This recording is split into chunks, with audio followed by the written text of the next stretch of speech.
Hello and welcome to the pre-race video for athletes running the 2024 Lakeshore Women's Triathlon. For those of you who don't know me, my name's Sarah Foster. I'm the race director once again for this year's race. This video is meant to give you a great overview of what to expect on race weekend and what you need to know before you race. We will still have a safety briefing before the race, and you will need to attend that as well. But we know that race day can be a blur, so we thought we'd help out with this handy video you can go back to over and over again before the race. Firstly, I want to thank you for choosing the Lakeshore Triathlon this year. Whether this is your first race with us or you've been racing with us for a long time, we're so grateful to have you. We took your feedback from last year to try to improve things, and I'm hopeful that we have. As you may or may not know, the Lakeshore Triathlon is a non-profit race. That means everybody here involved is a volunteer, including those who spent most of the year planning for this race. Make sure you say thank you to a volunteer when you see them. Thanks to your race entry and our generous sponsors, any additional funds we make on the race go back to local community-based organizations. And in the over 20-year history of the race, we have donated more than $100,000 back to local nonprofit groups. We will be announcing the local organizations receiving funds after this year's race soon. So keep an eye on our social media and emails for that information. Okay, now here's what you need to know. Athlete check-in will happen on Friday, July 19th from 5 to 7 p.m. at Lakeshore Recreation. That's 1177 Godrich Street in Port Elgin. And on Saturday, July 20th from 6:30 to 8 a.m. right here at the Port Elgin Main Beach. When you arrive at athlete check-in, you just have to go to a volunteer, give them your name, and you'll be handed your race bag. You can also pick up a race bag for another athlete or volunteer. You just have to give that name as well. Once you have the bag, you are responsible for keeping its contents safe. Also, Friday night at the athlete check-in, there will be a free pre-race yoga class from 6 to 7 p.m. to ensure that your body is relaxed and ready to race. Want to check out the main beach or have questions about the course? You're still welcome to come down to the Port Elgin Main Beach Friday night from 4 to 7 p.m. We will be there setting up transition at that time. Anyone in a yellow shirt would be happy to answer your questions. If you visit Athlete Check-in Friday night, you also need to come visit the registration tent on Saturday before 8 a.m. to get your timing chip. No chip, no time. In your bag, you will get your swim cap, your bib, your bike sticker, your race shirt, and some other swag we're going to keep a surprise for now. We ordered shirts based on the sizing you provided, so we are unable to exchange shirt sizes this year. Your bib needs to be worn during the bike and the run, but not the swim. Your bib will also be the key to getting your bike out of transition after the race is complete, so don't lose it. Ensure to wear the race cap in your race bag during the swim. Its color will match the wave you're in. You can wear another cap underneath it if you prefer, but you need to wear the one we give you on top. We do have bigger swim caps available. If you need a bigger one, just come see the registration tent. So what's race day going to be like?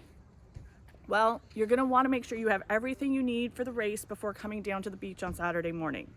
That includes your race cap, your bib, and your bike sticker should be on your bike.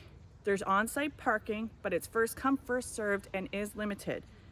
If you park inside the course, you will have to wait until the race is over to leave with your car. Route maps will be available near the registration table to refer to. If you need help, ask any volunteer. They'll be wearing green shirts, or any coordinator will be wearing yellow shirts. Transition opens at 6 a.m. on Saturday, no earlier, and bikes cannot be left there overnight from Friday. Rack your bike on alternating sides of the pole, leaving enough space between the bikes so each athlete has room. If your bike is too close to another bike, a volunteer or a Triathlon Ontario official may ask you to move it or may move it for you. Rack your bike using the saddle. We will have an example set up in transition that you can refer to. Space in transition is limited, so we ask that you keep your belongings neat and tidy by your bike and only have there what you absolutely need for the race. Your belongings shouldn't take up more room than a beach towel. All bags must be stored at the perimeter of transition or give them to someone who's watching you and cheering you on. If you have taken up too much room at your bike, a volunteer or a Triathlon Ontario official will kindly ask you to remove items. Before you leave your bike, ensure your bike sticker's on it. This number will match your bib number. It will be checked by a volunteer when you leave transition with your bike at the end of the race. Remember, transition's only open to participants, so please ask any supporters who have come with you to wait outside of it. Transition will close at 8:10 a.m. and once transition is closed, no athletes are allowed in except while racing. Transition will remain closed until the last cyclist has returned and left on the bike route. At 8:15 a.m., there will be a 5-minute safety briefing at the DJ tent. We kindly ask all participants to join us to go over the rules and information from the race officials and Triathlon Ontario as well. After the safety briefing, triathletes will go to the water while duathletes will head to the swim-in section of the transition to begin the race. The swim will be a land start. It will go in waves based on your age. The first wave will line up at the start line, and when the horn sounds, you start.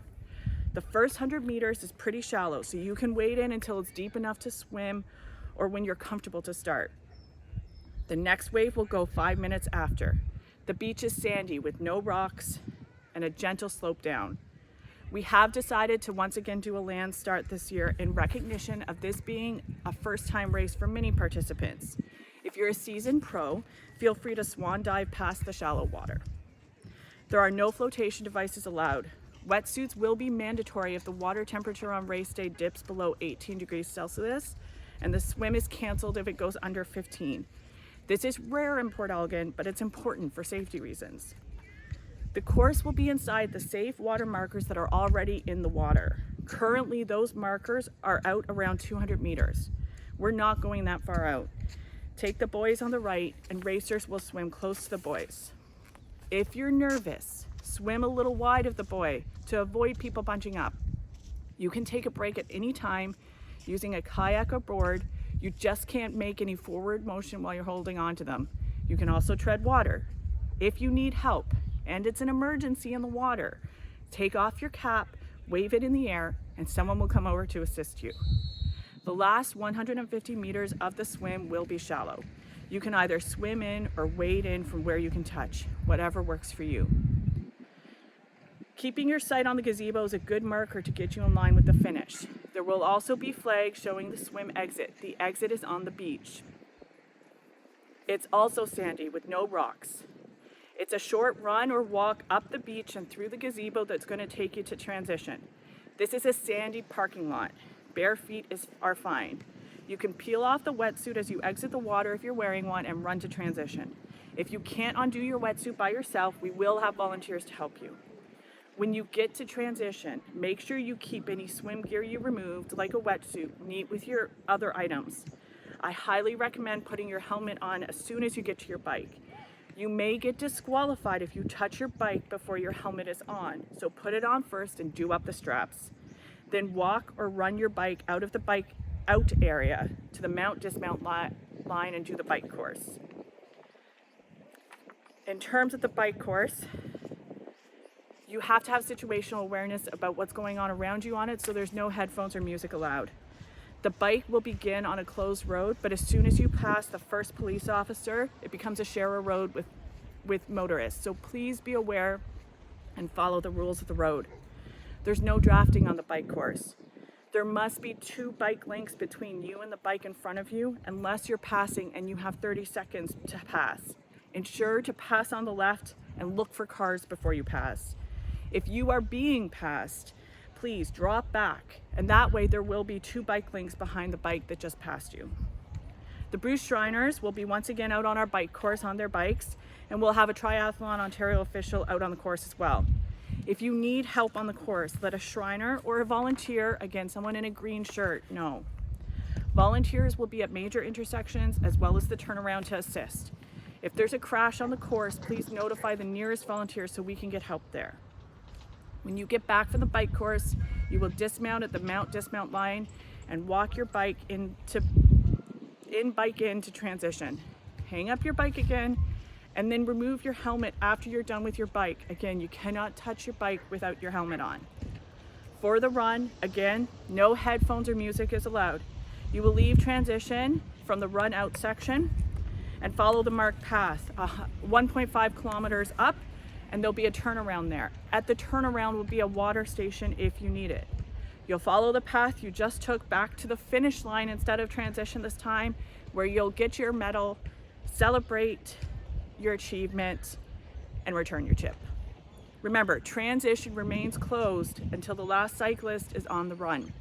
You will have to wait to get your items there, but we're gonna have a lot for you to do while you wait. There will be staff on hand from the Bruce County Chiropractic and Rehabilitation Center to give you some TLC after your hard work. You can enjoy some water, some chocolate milk, and post-race goodies while cheering on the other women crossing the finish line. Awards will be held about 10 to 15 minutes after the final finisher comes in. We're thinking this will be around 11 to 11:15. Awards are given out to the top finishers in the triathlon, duathlon, and the relay, along with the top 3 finishers in each age group. As well, we might have some door prizes there too. You have to be present for the ceremony to get your prize.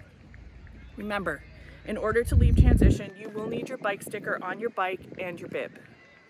All the timings I've spoken about today assume the race will start on time at 8:30 a.m. If you raced with us last year, you know there always is a possibility of a delayed start. So just remember, if the race starts later than we planned, then these timings will change a bit. We look forward to seeing you once again this weekend at the Lakeshore Women's Triathlon. Thanks again for putting us on your summer race plan.